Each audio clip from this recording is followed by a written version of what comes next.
Muy buenas tardes, hermanos. Dios les bendiga a todos y a los amigos que nos pueden ver por este medio.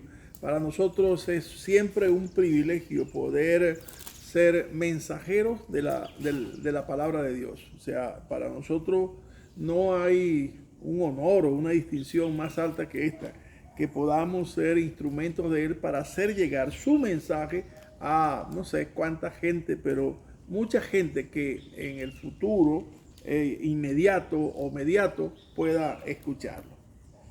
Doy gracias a Dios por este tiempo y vamos de lleno al mensaje. El título del mensaje de hoy es Dios es fiel. La fidelidad de Dios, de eso quiero hablarles, de la fidelidad de Dios. Sabe que la fidelidad de Dios es parte del carácter de Dios. O sea, es un elemento dentro de otros más que tiene Dios, de sus virtudes. Y Dios es fiel. Entonces, la fidelidad de Dios es clara para su pueblo, para los escogidos de Él. La fidelidad de Dios demanda, por ser su carácter, que sus hijos sean o tengan esa característica, ser fieles. Déjeme acotar esto. Fíjense, cuando en el Evangelio de Juan, en el capítulo 1, habla que le dio la potestad de ser hechos hijos de Dios. Esa palabra hijo me encanta mucho porque la palabra griega es la palabra tecnón, o sea, aquel que ha sido engendrado por. O sea, que hemos sido engendrados por, ¿verdad?, la palabra de Dios y nacidos por el Espíritu Santo, que es quien al fin y al cabo nos da la vida. Ahora bien, pero cuando en Romanos capítulo 8, verso 14, dice que todos los que son guiados por el Espíritu de Dios, estos son hijos de Dios, no dice la palabra tecnón, sino la palabra haíos. Esta palabra haíos es aquel hijo que tiene el carácter del Padre. O sea, aquel hijo que cuando lo ven cómo habla, cómo se conduce, dice igual a su Padre. Entonces, esto es una característica que todos estamos en ese proceso de adquirir, de aprender, de ser como fieles. Dios demanda que nosotros seamos fieles. Entonces, así dice el Señor, como por ejemplo la santidad. Sé santo porque yo soy santo. Entonces, sé fieles porque yo soy fiel. A eso quiero referirme esta mañana. ¿Sabe? La fidelidad de Dios es invariable, o mejor dicho, es inmutable, es indefectible. La fidelidad de Dios no cambia por las circunstancias ni por la conducta nuestra, no depende de nosotros, ¿me entiendes? Es independiente, una variable que está solamente en el corazón de Dios y nunca deja de ser como Dios es. Así que, bien dijo Pablo cuando le escribió a Timoteo en segunda carta de Timoteo capítulo 2 versículo 13, dice, si fuéramos infieles, Él permanece fiel. Si fuésemos débiles, si cayésemos, si perdiésemos la comunión con Dios en algún momento de nuestra vida, Dios nos abandona. Dios no nos abandona, porque Él dijo, he aquí yo estoy con vosotros todos los días hasta el fin del mundo. Indistintamente de cuál sea la topografía de nuestra vida, los altos o los bajos que tengamos que vivir. Dice, si fuésemos infieles, Él permanece fiel. Él no puede negarse a sí mismo, porque es parte de su naturaleza. La fidelidad de Dios, entonces dije, no depende de las circunstancias ni de la conducta de la iglesia o el pueblo de Israel. También otra cosa que resalta el salmista en el Salmo 89, 8, dice, oh Jehová, Dios de los ejércitos, ¿quién como tú? Poderoso eres. Un atributo intransferible de Él. Poderoso eres, Jehová. Y tu fidelidad te rodea. ¿Qué quiere decir el salmista con esto? Tu fidelidad te rodea.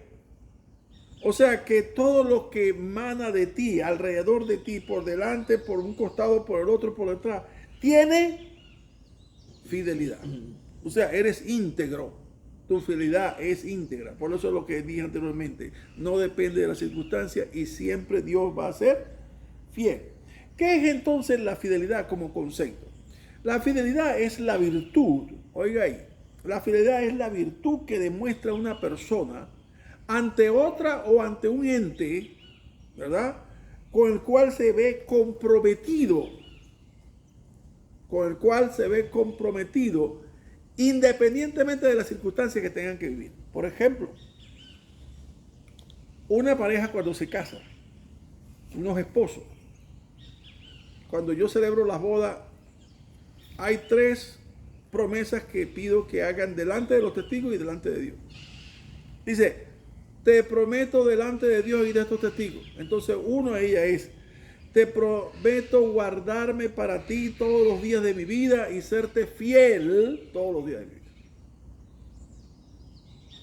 Ojalá esto fuese lo predominante en la relación de pareja. Desgraciadamente no es así. Ahí es donde la gran mayoría falla y donde vemos hogares divididos, llámese hogares cristianos o no cristianos, los vemos divididos.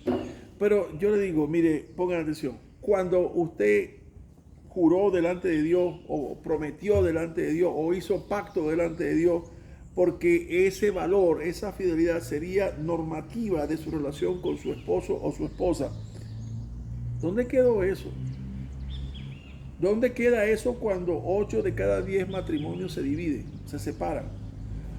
Casi 9 de cada 10 familias son familias disfuncionales porque o falta papá o falta mamá o falta alguno de los dos. Entonces, vamos a entrar en materia y vamos a hablar de Dios primeramente. Vamos a hablar de la fidelidad de Dios. Dios es fiel, a pesar de no serlo sus escogidos. Dios es fiel. O sea, esto lo voy a dar como un axioma. Es así. Ahora voy a sustentarlo, ¿verdad? En Génesis, Dios cumplió su promesa. En Génesis 17, Dios le promete a Abraham. Le dijo, mira, la tierra donde estás es la tierra de Canaán.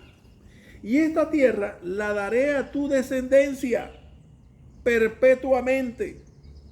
La descendencia de Abraham es Israel, el pueblo de Israel. ¿Dónde vive el pueblo de Israel? En la tierra de Canaán. Hoy día son considerados y siempre han sido considerados como unos invasores. Llámenlo H. Pero Dios dijo, óigame, esta tierra la va a poseer tu descendencia. ¿Y qué pasó? Exactamente como Dios dijo, así Dios ha cumplido su palabra. ¿Por qué? Porque Él es fiel. Una relación que se mantiene o una variable que se vincula mucho con este valor es la veracidad. Aquel que es fiel es veraz. Dios es fiel. Dios es veraz. Su palabra es verdad. Por eso, en Lamentaciones capítulo 3, nosotros vamos a ver una condición nuestra y una condición de Dios como contraste. Vamos a buscar Lamentaciones capítulo 3, versículo 22 al 24. Dice así: por la misericordia de Jehová no hemos sido consumidos, porque nunca decayeron sus misericordias. Nuevas son cada mañana, grande es tu fidelidad. Mi porción es Jehová, dijo mi alma, por tanto en él esperaré. Yo creo que aquí hay un texto tan enriquecedor. Hay carne, o como dicen por ahí, tela para cortar aquí. Porque el concepto de la misericordia es no pagar conforme a nuestros hechos o por lo que la justicia dice que deberíamos recibir, sino que tiene misericordia y no nos da un juicio que merecemos. Así que si nosotros fuésemos puestos en balanza, seguramente fuésemos hallados faltos. Y entonces vendría el juicio de Dios sobre tales. Pero no ha venido el juicio de Dios sobre tales porque la misericordia se antepone. ¿A qué? A la ley. Entonces, si se antepone la misericordia a la ley, entonces Dios pasa por alto, no deja de ser justo, pero tiene misericordia. Por eso dijo Jeremías, en el contexto de la población de Judá, que todavía no había sido consumido. Porque ¿saben por qué? Porque la población de Judá hizo peor que el Israel del norte, que Samaria. Sus pecados fueron más abominables que aquellos por los cuales Samaria había sido juzgado y había sido invadido y atropellado y vejado por el imperio babilónico. Por eso él escribe aquí y dice, por las misericordias de Jehová no hemos sido consumidos. ¿Me entiendes? Otra virtud que tenemos que conocer de Dios. Dios es misericordioso. Por la misericordia de Jehová no hemos sido consumidos, porque nunca decayeron. O sea, siempre se mantiene. Y dice así, y nuevas son cada mañana. ¿Sabe? Un pasaje que viene a mi mente es aquel que está en Romanos capítulo 12. Os ruego, hermanos, por las misericordias de Dios. ¿Me entiendes? Porque si nosotros somos no aquel fruto de la ley, si nosotros somos el fruto de la gracia, y aún conociendo el fruto de la gracia, ¿verdad? Que es esta vida eterna y este perdón eterno, aún pecamos.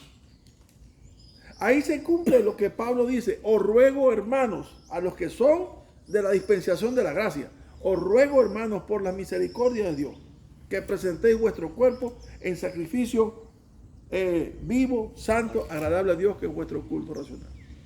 Nosotros tenemos que entender que estamos en una condición, como dijo Pablo en el capítulo 7, que este cuerpo se rebela contra la ley de mi mente y me lleva cautivo a la ley del pecado. Si uno se deja arrastrar por el cuerpo, perdió la comunión con Dios. Ahí no hay nada que buscar.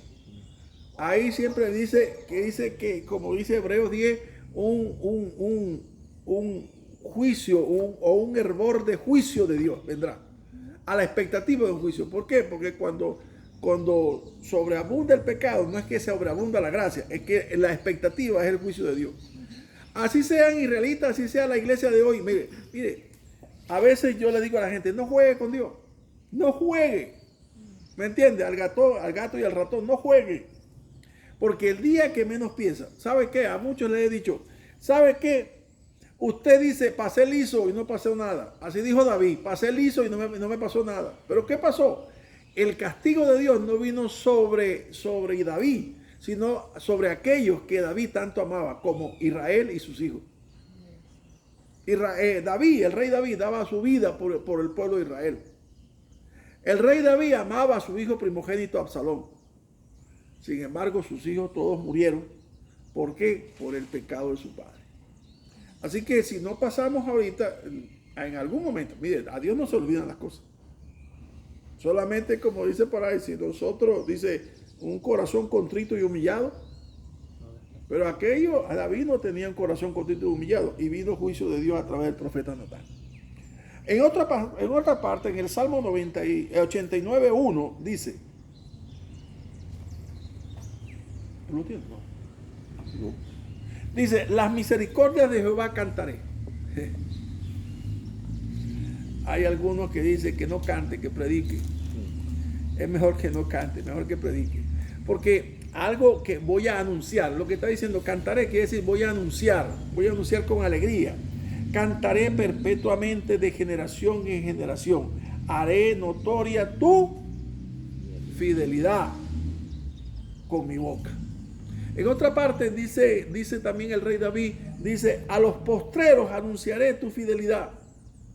Anunciaré los poderosos hechos de tu mano. ¿Sabe? Yo le digo a la gente en la iglesia, cuando viene a los feligreses, a los congregantes, a los miembros de la iglesia, a todo el que llega, le digo, mire, usted no está confiando aquí en Putin, ni en Trump, ni en Biden, ni en el presidente chino, ni el presidente de El Salvador. No. Usted está confiando en aquel que hizo los cielos y la tierra.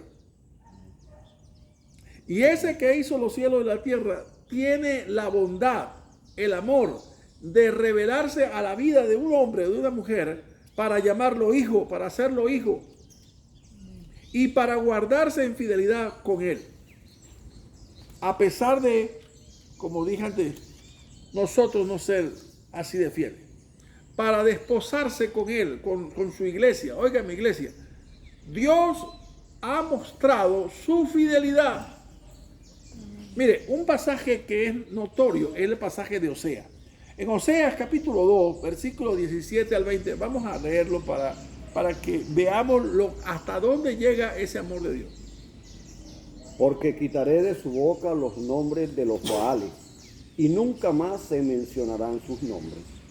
En aquel tiempo haré para ti pacto con las bestias del campo, con las aves del cielo y con las serpientes de la tierra. Y quitaré de la tierra arco y espada y guerra, y te haré dormir segura. Y te desposaré conmigo para siempre. Te desposaré conmigo en justicia, juicio, benignidad y misericordia. Y te desposaré conmigo en fidelidad, y conocerás a Jehová.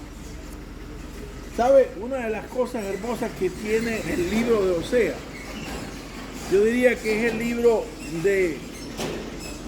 del amor inquebrantable de Dios. Porque el contexto dice que hace que el profeta se asocie o se case con una mujer que es ramera. Y compara al pueblo de Israel con esa mujer ramera. Y dice, así eres tú como esa ramera, que va tras sus amantes, que va tras sus... Bueno, así hacía el pueblo de Israel atrás de sus baales. Y hay algo, que es algo que odiaba a la gente imperdonable, la infidelidad. Un hombre o una mujer es difícil que perdone la infidelidad. No una vez, quizás una vez es pasable, pero quizás 2, 3, N veces.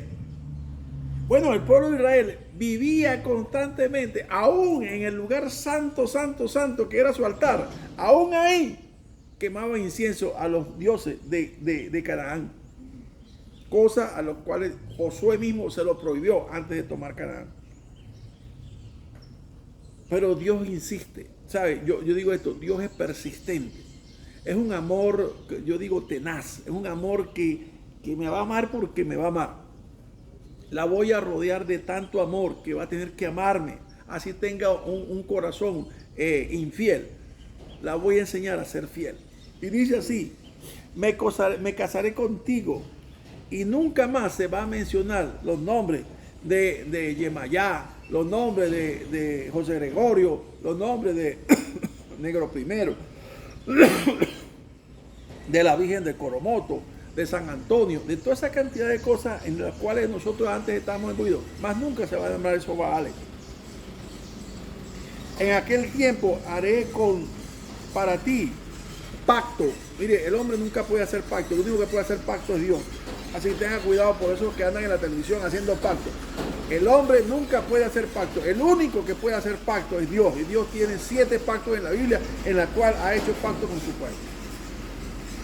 No se cree esos cuentos de que haga pacto, el que pacte. No, eso no existe en la Biblia. Vea todos los textos de la Biblia y quien propone el pacto, usted siempre va a encontrar que Dios es quien propone cada uno de esos pactos. Dice que te haré descansar en paz. Pero no solamente eso, dice, te desposaré conmigo para siempre. Es Dios quien lo está prometiendo. Dice, me voy a casar contigo. Desposar es eso, tomar en matrimonio a una persona, a una esposa. Dice, para siempre. Te desposaré conmigo en justicia. Miren, puras virtudes. En justicia, en juicio, en benignidad, en misericordia, y te desposaré conmigo en fidelidad. Todo eso tiene un solo propósito. ¿Cuál?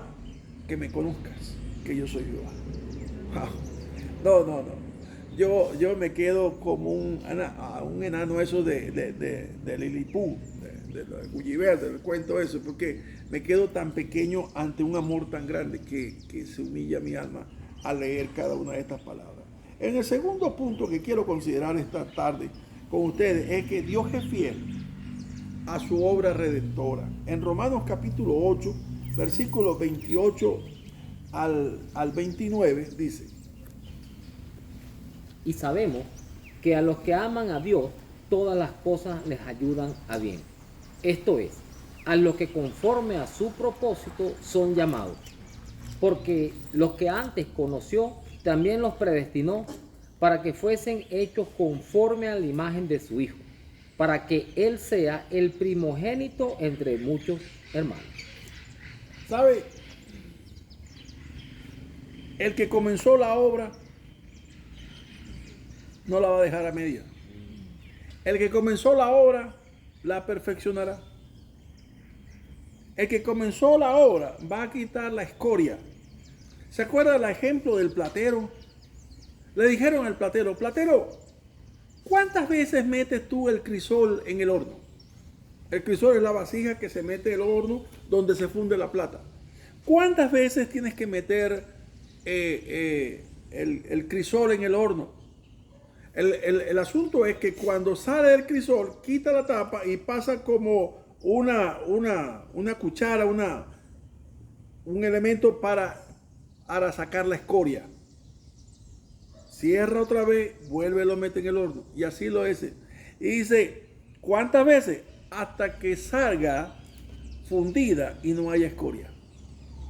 Ahí la plata es pura. Bueno, así va a ser Dios con nosotros. No nos va a dejar como somos hoy. No se equivoque. Si usted se conforma a la mediocridad de vida espiritual que tiene, bueno, eso es asunto suyo. Pero yo voy a decir una cosa. Los que son de Dios son guiados por el Espíritu de Dios y jamás se van a conformar a este siglo. Un modelo tiene y es Cristo. No podemos enfocarnos en otro modelo.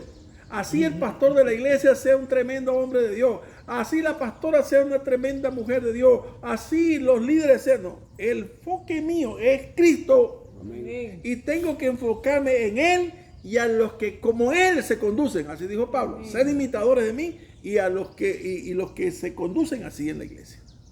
O sea, tenemos modelos dignos. No se compare con el que tiene al lado. El que tiene al lado. Yo no soy tan malo como esto. No soy como aquel. No. Dios comenzó una obra y la perfeccionará y nunca dejará de trabajar en ella. Vamos a Jeremías capítulo 18, versos del 1 al 6. ¿Cómo dice Jeremías 18, 1 al 6? Palabra de Jehová vino a Jeremías diciendo, levántate y vete a casa del alfarero, y allí te haré oír mis palabras. Y descendí a casa del alfarero, y he aquí que él trabajaba sobre la rueda, y la vasija de barro que él hacía se echó a perder en su mano, y volvió y la hizo otra vasija, según le pareció mejor hacerlo. Entonces vino a mí palabra de Jehová diciendo, ¿no podré yo hacer de vosotros como este alfarero, oh casa de Israel? Dice Jehová, he aquí que como el barro en la mano del alfarero, así sois vosotros en mi mano, oh casa de Israel. Bueno, yo creo que Dios bueno, como todo lo que hace Él es perfecto, no busca un mejor ejemplo. Vamos a casa del alfarero. ¿Se acuerda aquella canción que decía, barro en tus manos, yo quiero ser? Y si tú quieres, puedes hacerme a tu manera. ¿Sabe? El problema que está aquí, ¿por qué tiene el alfarero? Y lo hemos visto en la vida real, cómo el alfarero le va dando con el pie, la rueda y él va dándole forma a aquello que está haciendo y se rompe o se deshace. ¿Por qué? Le voy a decir por qué se daña la vasija en la mano. Porque tiene basura. O un pedazo de piedra o una hoja impide que aún el agua que le echa o que la ductibilidad del barro o las RPM que tenga la rueda quieran darle la forma, aquello se lo está impidiendo. Y Dios va a hacer así. Dios va a sacar uno por uno todas aquellas cosas que impidan que usted sea barro en sus manos. Pero hay una parte que aquí duele un poquito. ¿Sabe cuál duele? Dice que la aplastará. La aplastará quiere decir, tiene que amasarla. Pregúntele a la masa cuando usted está haciendo la arepa, si la masa tuviera vida, ¿te duele? Estoy seguro que le decía, si eso duele. ¿Me entiende? Pero tranquila, que yo quiero que seas una masa suave. ¿Sí me explico? Cuando esa parábola de la arepa decíamos, mire, es que si eso hablase, sería un ejemplo extraordinario. Porque entre más amase la harina, más suave queda el producto. Bueno, así va a ser Dios con nosotros. Y si usted está amasando la harina y ve algo que es un grumo, que es algo duro, ¿qué hace usted? Lo saca. Así duela, así sea lo que sea, Dios va a sacar de nosotros cualquier cosa que a Él no le agrade o que Él ya haya pensado, esto va a ser un estorbo y tengo que quitarlo. Sea un amigo, sea una amistad, sea lo que sea, Dios va a quitar aquello, duela lo que duela, y seguirá amasando y hará hasta que termine la vasija de honra que Él quiere tener en sus manos. Así que Dios es fiel y Dios cumplirá su propósito en cada uno de nosotros. Dios le bendiga donde quiera que esté y el Señor le guarde.